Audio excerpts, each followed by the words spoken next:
Permasalahan air bersih yang kerap terjadi di Banda Aceh menjadi perhatian mahasiswa program studi komunikasi dan penyiaran Islam UIN Araniri. Sebagai bagian dari tugas mata kuliah komunikasi global, para mahasiswa menggelar kegiatan seminar edukasi dengan tema Cegah Pencemaran Air Demi Generasi yang Cerah di SD Negeri 46 Banda Aceh, Rabu 11 Desember 2024. Kegiatan ini bertujuan untuk memberikan pemahaman kepada siswa sekolah dasar tentang pentingnya menjaga kebersihan air, menghemat penggunaannya, dan mengantisipasi permasalahan terkait air bersih.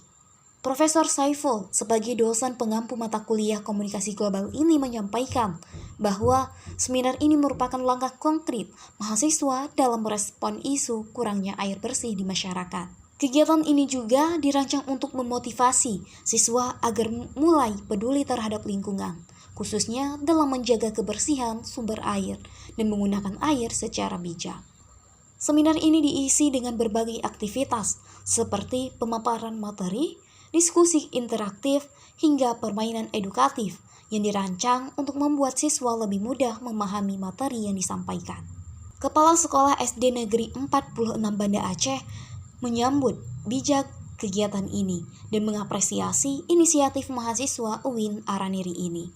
Salah satu siswa yang mengikuti kegiatan ini mengaku mendapat banyak pelajaran baru dari seminar ini. Kegiatan ini juga diharapkan dapat memberikan dampak positif, tidak hanya bagi siswa SD Negeri 46 saja, tetapi juga masyarakat luas. Dengan edukasi yang konsisten, generasi muda diharapkan mampu menjadi agen perubahan dalam menjaga kebersihan air untuk keberlanjutan lingkungan dan kehidupan yang lebih baik. Dari Araniri TV, Anar Zatil melaporkan.